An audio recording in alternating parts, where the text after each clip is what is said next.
Namaskaram and welcome to yet another video. So today is the night before the darkest night of them all. As Sadhguru has already mentioned, on the Mahashivratri night, there is a natural pull of energy in the human system upward, so that it's far more easier for people to transcend their physicality in terms of both body and mind. So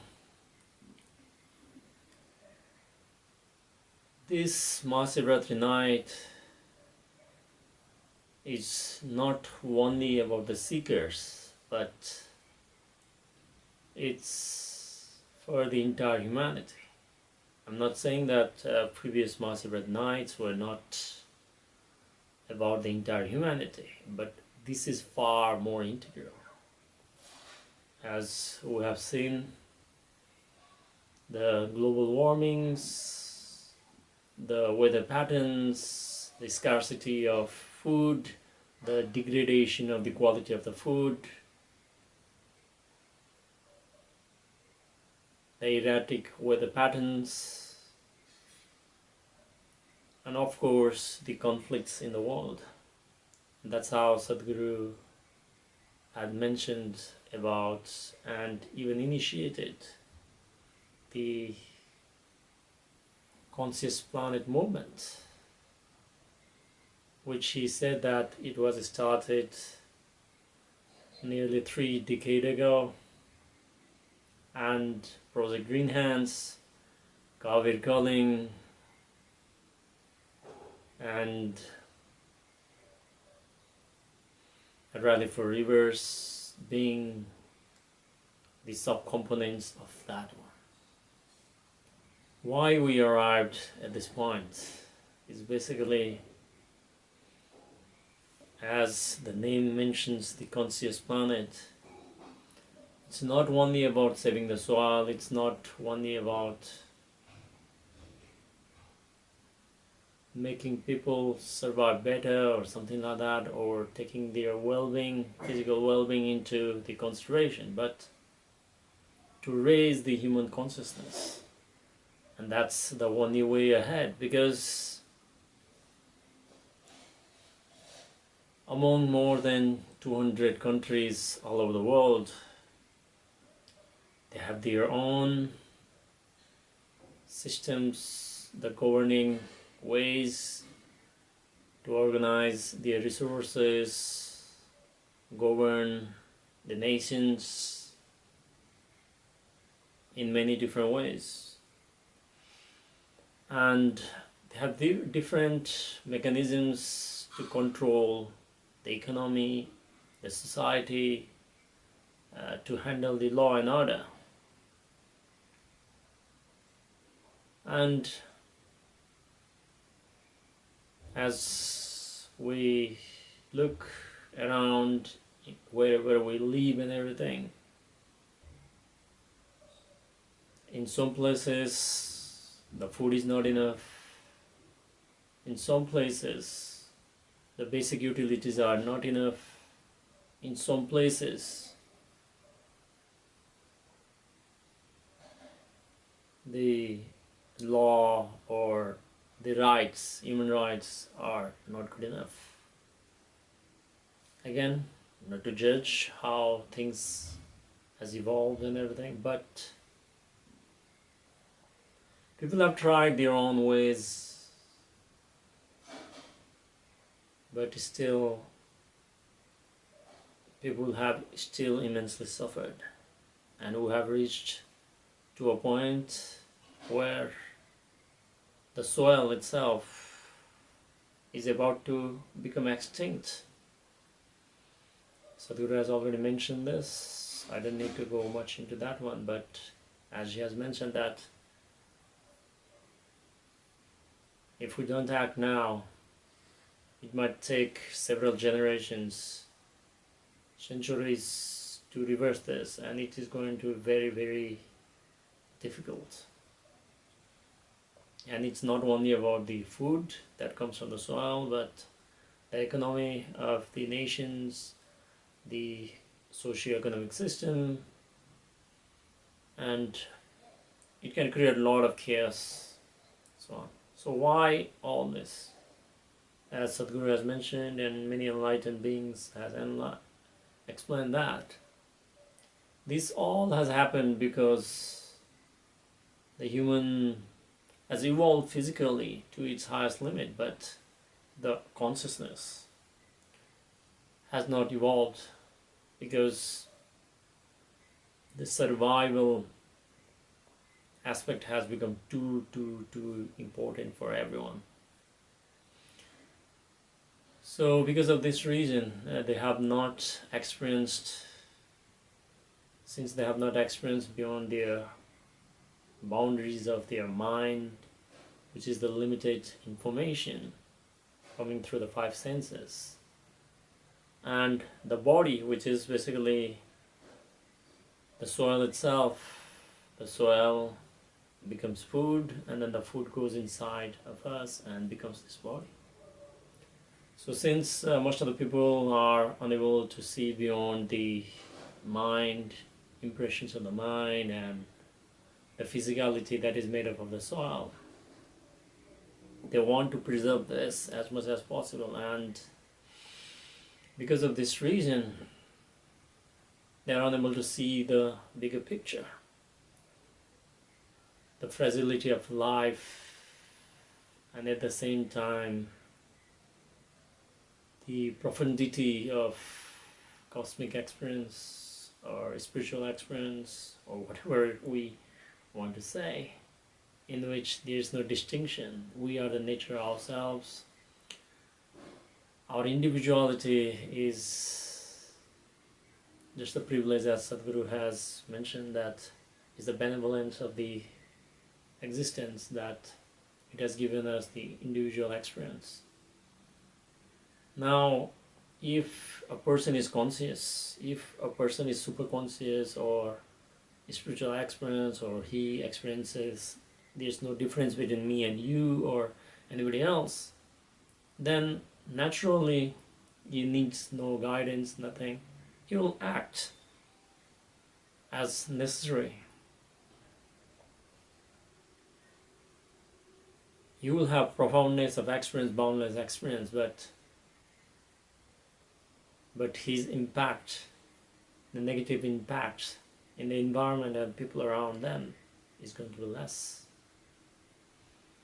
The path would be of compassion and inclusiveness. But if a person does not have that kind of profoundness of experience, at least people can be conscious about the consequences of our current actions. For example, like how many clothes do I need to wear? How many things I need to accumulate? What things I need to eat? And whatever I'm doing, what's the impact on that one? And consciousness is very, very, very important, and it is only the consciousness that is going to save the day. Because without consciousness, people tend to do, or they are controlled by their greed and fear. And that is why when a society is driven by fear or greed, the morality becomes very, very important. So what to do and what not to do, what is right, what is wrong, and so on. If consciousness is there, morality is not necessary. But people can even fall below their morality. And when people cannot distinguish between what should be done and what should not be done, what is wrong and right or something, then since they are driven by fear and greed, they are motivated simply by prize and punishment. So they will only see what I can get or what I can lose. It's not a good way at all. That is what the entire world is getting towards. For example, if I put a solar panel in my house, how much tax credit will I get? It's not a conscious process. Obviously, there might be a conscious process, but people are getting motivated by prize and punishment. So, but people can even further go down from this level. And when people fall below this down, then we need law and order. Law and order are necessary in each and every society to a certain extent, because there will be the elements which will go beyond everything, who cannot simply think inclusiveness. But if each and every activity has to be written down, what should be done, what should not be done, how a person should be penalized, or different kind of control mechanisms into the place, then people start to get suffocated. Now people will not do how they wish, but they have to think everything about the consequences. Not only the consequences in terms of the experience, but consequences by the rule of the book. And this is very, very important, that, and it's the need of the hour also, in certain extent. And this is a place where, when the rules and then the law and order has become highly, highly, highly dominant, rather than people's ability to consciously decide what's right for us and what's right for the society and other people, then it certainly creates a lot of restrictions on people. So it's just like, it might sound that if you have a hospital and you get a lot of medicines for free, it might sound that people might argue that, okay, we got the best healthcare system and medicines are available for free, a lot of them, and we get it for free. But it's not, it might be good for chronic patients, but if the number of hospitals and number of sick people are increasing, which basically means that we're doing something wrong, more and more people are getting sick, it's not the right way to handle life. Same way, if there is too much law and order, it's dominant, people cannot think, people have to be controlled to do certain things, then that basically means the society is going downhill. And there are many, many stories about that in the history also. So this is the another impact we're having on the nature also, and not thinking nature as separate from us. We're nature itself. We're just like a tree or one, just like Sadhguru has mentioned. So the only way forward from this is only the consciousness. If you can reach to the super consciousness, then it will come naturally to you. But if that is not possibility for everyone, at least at this point of time, people should be conscious about what will be the consequences of my actions. And that is where people can enroll as the Earth Buddy and share the information across other people in the network, your family members, your friends, your colleagues. Anyway, tomorrow night is the Mahashivratri, so Sadhguru will be formally announcing this. And this is what Shiva as well as Sadhguru represents, the consciousness and then the super consciousness, which is also referred as the Turiya. So if you can come naturally in the sense of inclusiveness, that's really great. If not, one must be conscious about one's actions and everything, because each action will leave imprints, which we also refers as a karma, as Sadhguru has mentioned. So in the context of the safe soil or the conscious planet, if you don't take the conscious actions inclusively now, and if we cannot gather the momentum to create the policy for the people, if many of us live long enough, we also have to face the consequences. So if we are conscious, we don't need morality, we don't need prize and punishment, we don't need law and order. But yes, in a society, not everybody will be at the same wavelength, so certain kind of organization is necessary, of course, but we have to move towards, the entire generation has to move towards a certain direction in such a way that consciousness should be the way, and conscious planet is only the way.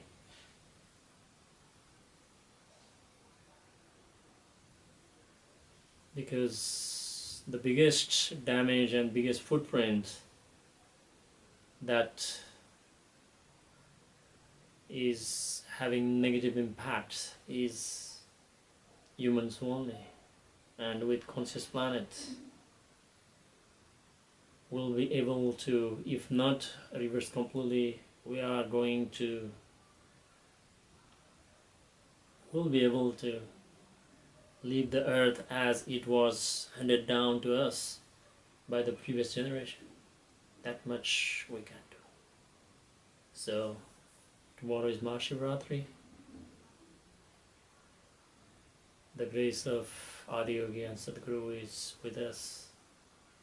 So let's bask in the presence of Sadhguru and Adi Yogi, and let's make the conscious planet and safe soil happen.